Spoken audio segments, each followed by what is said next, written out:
You're now listening to the Engage the Rockies podcast, your go-to podcast for local and state issues concerning Colorado.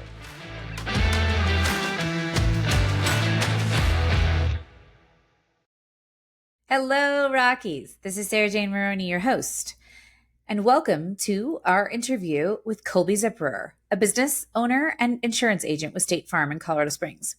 He serves as chairman of the El Paso County Young Republicans, actively engaging in political leadership. Colby is also the vice president of the Colorado State Shooting Association, contributing to the state's shooting sports and conservation efforts. Additionally, he is a member of the Colorado GOP Central Committee, playing a role in state party governance. His background includes service as a U.S. Navy search and rescue swimmer and a degree in economics from the University of Florida. Colby is committed to his community, military members, and conservative values in Colorado. An avid outdoorsman and wildlife conservationist, Colby enjoys backpacking in the Rocky Mountains, fly fishing, horseback riding, archery, and supporting wildlife preservation. We welcome him. Colby, thank you so much for being here. Yeah, Sarah Jane, appreciate it. I'm glad to be here. So, you're originally a Florida boy, and you've come to Colorado and made quite an impression a lot of places.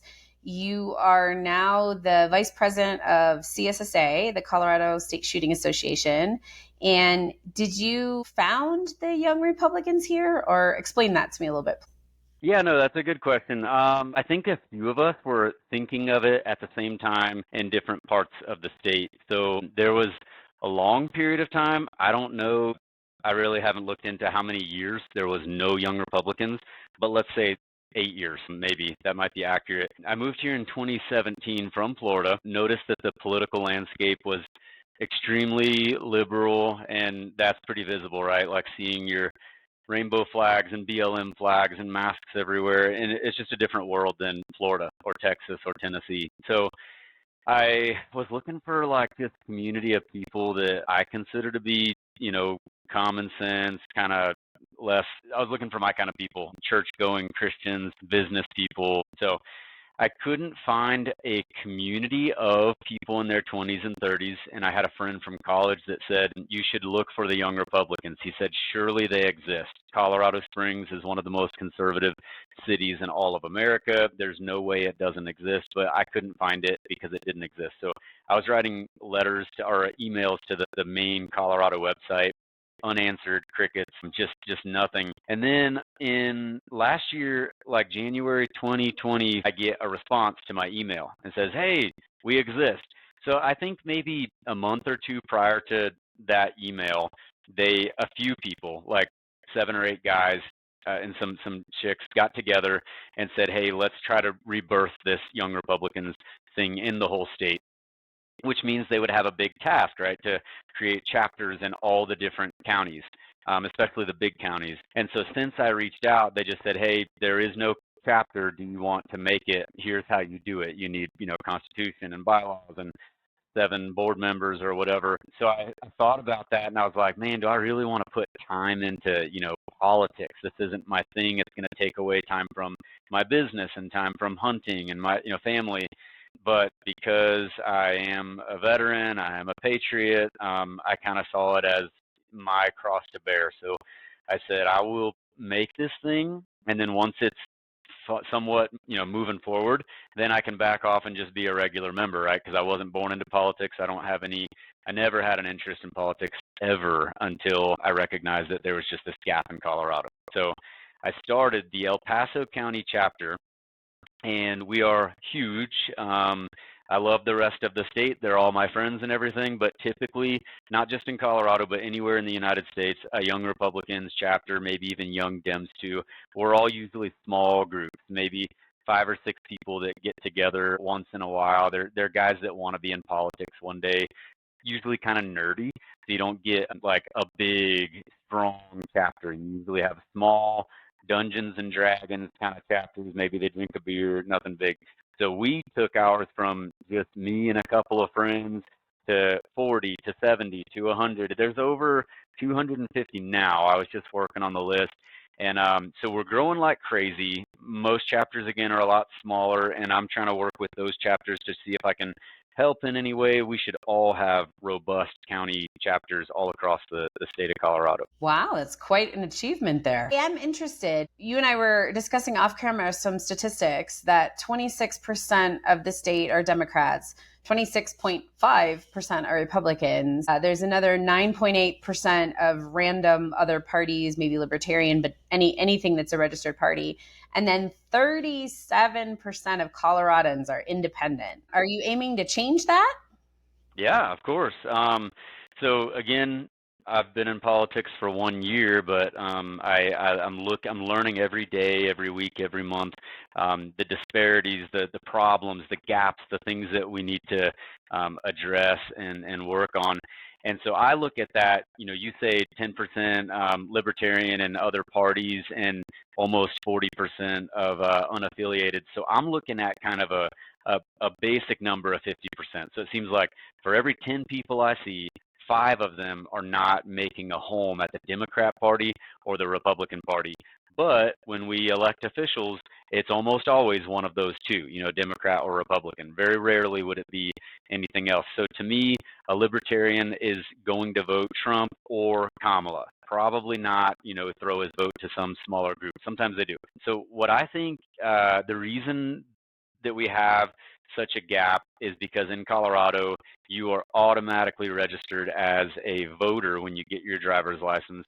And I think I don't discount the state for doing this, but they just automatically put them unaffiliated, because if I worked at the DMV or if you worked at the DMV or some random person, they're not trained or probably in most cases even educated to have that conversation with a newly licensed driver or someone who moves here from another state. And so when they say, hello, I want to get my driver's license switched over from Montana or California or whatever, they're not going to have a consultation with, what would you like to register as, or because they might ask questions. So I think a lot of them are just getting automatically registered as an unaffiliated, and then so that's how it happens. And then if you were to say, like, how can you change that? Well, you got to think of a guy named Jason Smith. Let's say he's a conservative, but he's registered as an unaffiliated. One, it's like, what's the ROI on putting out a lot of groundwork to get Jason, find him, and convince him to switch over to, being a registered Republican? And I think that conversation, it needs to be blasted, in some way. And I'm not in a position where I'm making those calls, where I'm doing that marketing or running that, door knocking initiative or whatever. But if I do get there, the messaging should not be register as a Republican because it's going to be so great. There's really nothing that's going to change. You're still a conservative leaning, Republican leaning person. You're 24 years old. You go to work, do your thing. Changing your registration is an action that you have to go do, and you don't get anything for it. So the messaging, in my opinion, should be, now you can join your party, you can go to a Young Republicans gatherings and stuff like that. But in my opinion, I think that the reason why Jason Smith does go out of his way to change his registration to Republican is it's more of a ask not what your country can do for you, but what you can do for your country. If he's a Republican, if he's a conservative-minded individual, he may care that it's easier for us to reach our registered Republicans than it is to go out into outer space and try to find all these unaffiliates, So I want my first dollar of marketing, my budget to go to the registered Republicans in a lot of cases, not always, but, maybe focusing on propensity and stuff like that. I really want it to go there. So if Jason Smith is a conservative, then I'm going to tell him, like, you're hurting us by making yourself hard to find in that big giant sea of unaffiliates, Do you think that that's the case for Democrats as well? I mean, statistically, Democrats have a much younger population in terms of their makeup than Republicans do. Republicans tend to be much older. Yeah, I would really like to just see the pieces fall so we know, is Colorado, 50% Republican and 50% Democrat, or are we 45, 55? I just kind of would like to see that. Right now, I think a lot of people are just taking guesses. When we need to be younger, we need to be bigger, we need to be more disciplined. And when that happens, I think look out, Colorado is a battleground state again, and I think we can do it really quickly. As you know, Engage the Rockies is a 501c3, so we don't take sides, just looking at your perspective in terms of your opinion about these things.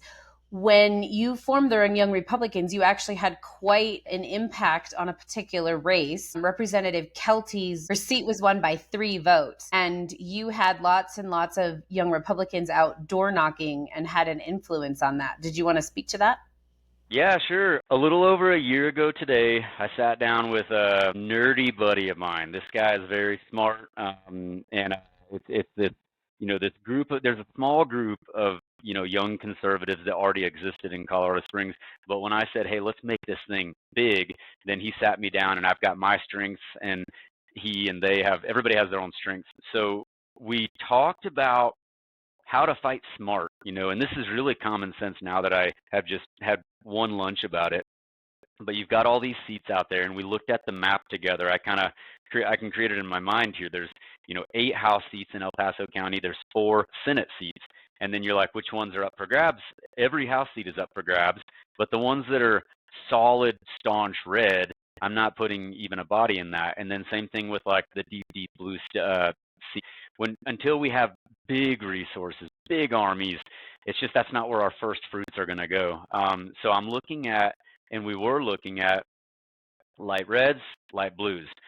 What is a seat that we can flip, and what is a seat that we can keep or we can save, fight to save, whatever. So specifically House District 16, I noticed that it had always been Republican. From the beginning of Colorado all the way until 2022, it was Republican. Now, that means that the Democrats are fighting hard there. They're funding hard there. They found themselves a sharp candidate. I don't agree with Stephanie Vigil on anything, but she is not a stupid person, And so I think they had a good, although very radical candidate. She's a sharp individual. And so I'm looking at, they've got a strong candidate, lots of money going in there, and they smoked us in 2022. Well, they didn't smoke us. They beat us, by a little bit. And so I wanted that seat back because I want to balance the legislature. Colorado, when we're dominated by Democrat everything, Democrat House, Democrat Senate, super majorities, we literally just go up and get beat up, and they make the most radical bills that America has ever seen. With Senate Bill 3, with House Bill 1312 now, they can just beat us up left and right. And I don't think anybody wants a very strong Democrat or Republican state capital. Balance is good because then they have to actually negotiate. You're not going to see super radical bills left or right. That's what I dream of. So I looked at that needle, and at the time we had 31 seats between the House and the Senate out of 100, and they had 69.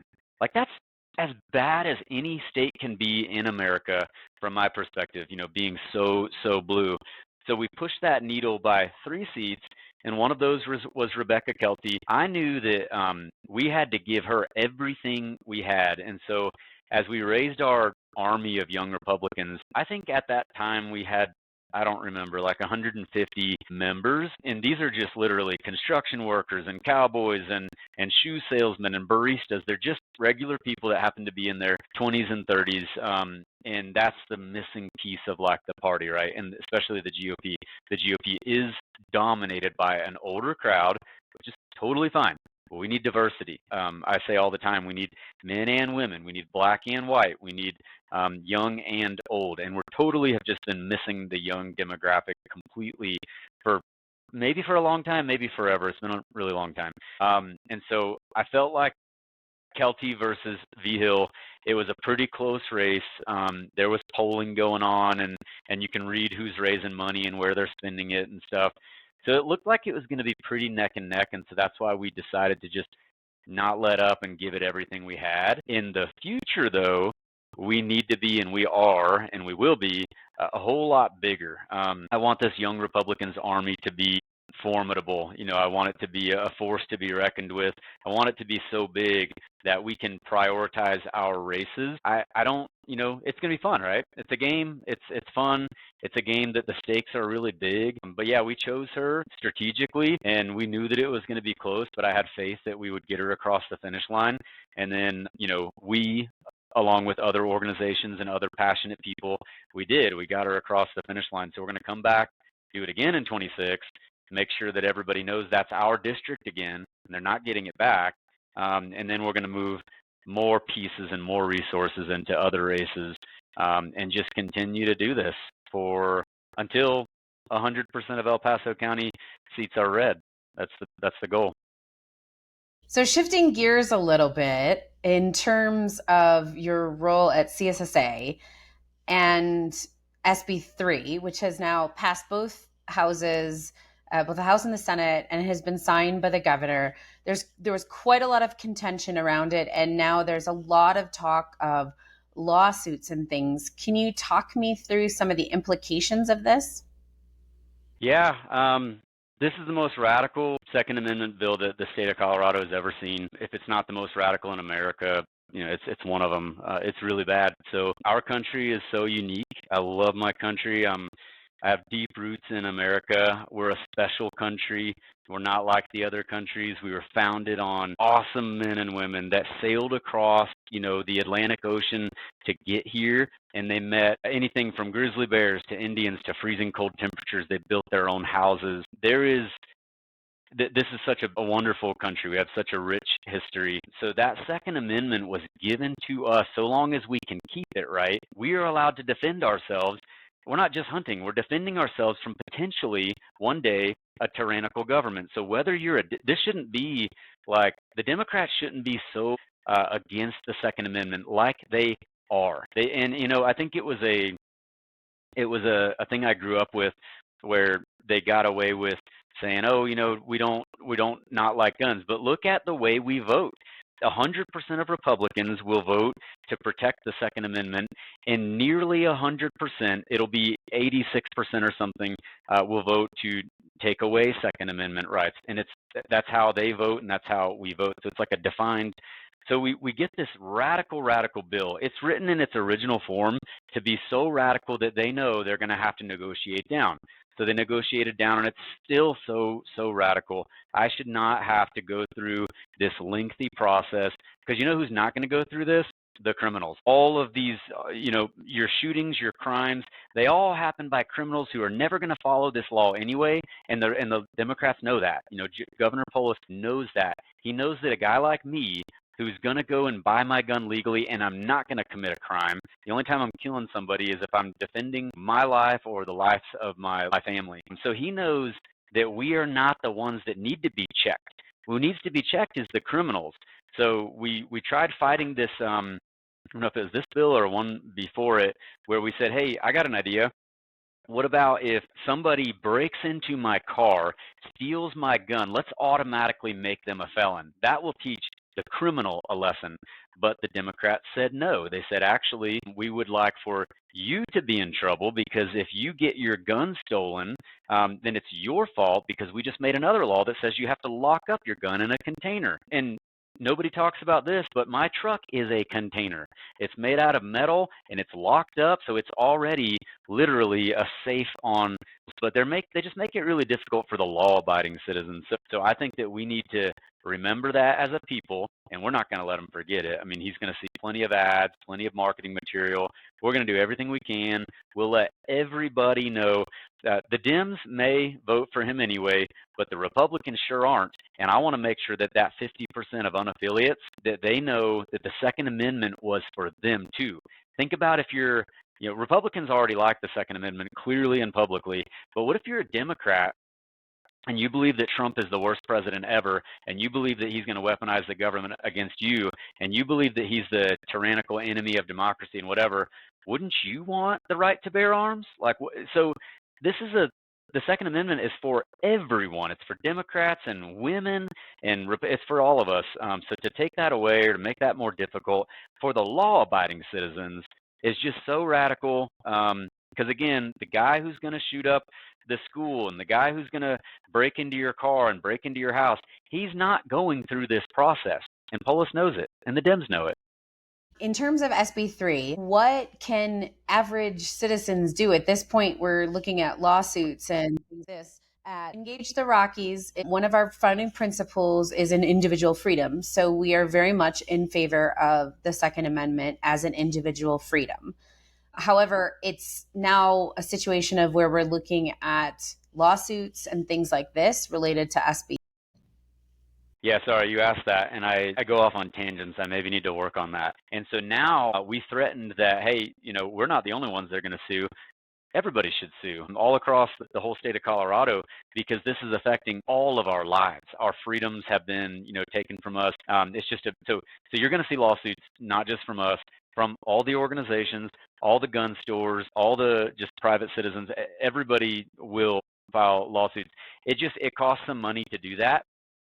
But that's where I think that we're going to see, this organization, Colorado State Shooting Association, has been around for 99 years. Our 100th anniversary is coming up next year. But it's been around for 99 years, and it was very small for a long time. Just a couple years ago, we've got new leadership. We've got a whole different, this is not what they thought it was. So I think maybe Polis and the Democrats might have underestimated who's willing to lead this initiative against them, to set up the lawsuits, whatever needs to be done. I think they might have thought, hey, the CSSA is really small. If there's any other organizations out there, maybe they're either small or ineffective or too radical for Colorado. So I think maybe they assessed the strength of the enemy, and they messed up, because CSSA is new enough that, I don't think I can talk about our finances and things like that, but we're doing really well, and none of our board members take any money. We're all doing this out of the patriot inside of us. I'll never get paid for doing what I do for them, and for doing this, and for going to the Capitol, and I actually spend some of my own money promoting this, or promoting our ideas and stuff. So you are going to see the lawsuits. You're going to see a well-funded, well-educated, well-led Colorado State Shooting Association coming at the state of Colorado. Unfortunately, it sucks that we have to come after our own state now, right? But it needs to be done, and it will be done. Well, final question for you, Colby. In terms of engaging the Rockies and standing up the Young Republicans and fighting alongside Colorado State Shooting Association, that we believe in free markets for Engage the Rockies, and they're being pushed out of Colorado. But what would you say to someone that has differing views from the government of Colorado currently and wants to get involved? What would you encourage them to do? I might need to work on that messaging, but I can think of lots of people's faces, my best friends, again, cowboys, construction workers, Republicans, Christians, that say that kind of stuff all the time. As Christians, we tithe 10% of our income to the church because we want the church to be strong. As conservatives, we should also, I'm going to start pushing this rhetoric of, if you can't donate 1% of your income and your time to your country, then, and again, I might need to work on this messaging, but how conservative are you really? How Republican are you really? Because the average person will spend 1% of their income on drinking, going out to bars, going to movies, traveling to, look cool on Instagram. But if you're a conservative, if you're a Republican, why wouldn't you put the founding fathers, the people that we respect so much, gave way more than 1%. And so we're asking for so little. So if somebody says oh man, I don't have time for that. Okay, cool. Well, then are you happy living in a, socialist economy, socialist, communist, everything's backwards? You're just going to leave. You're just going to go to another state is what you're going to do. And then that blue is just going to keep growing across the country. The only way we can slow this down, to stop this and maybe even reverse this and have a Christian revitalization in our country, is if we stay where we're at, stay in Colorado, donate money. I'm saying 1% of your whole income, donate that to the party. Then we got to hold the party accountable too. But then 1% of your time. If you can't go knock doors on one Saturday in an election season, then you don't deserve to say that you're upset about the results. You did nothing. So I want us to change this mentality of 99.999% of Republicans do nothing and just watch Fox News and get angry and text their buddies and go on Facebook and make posts. There's such a small group of us that do anything about it. I want to see that group grow, and really I want to call out Republicans totally and just say, you're not really a Republican. You're not really a conservative if you're not willing to give anything to your country, to your party, to the cause. Wow, well, that's quite a note to end on. Colby, thank you so much for your time. We really appreciate it. Yeah. Thank you for having me, and hope you have a good night. Thank you for listening to the Engage the Rockies podcast, your go-to podcast for local and state issues concerning Colorado.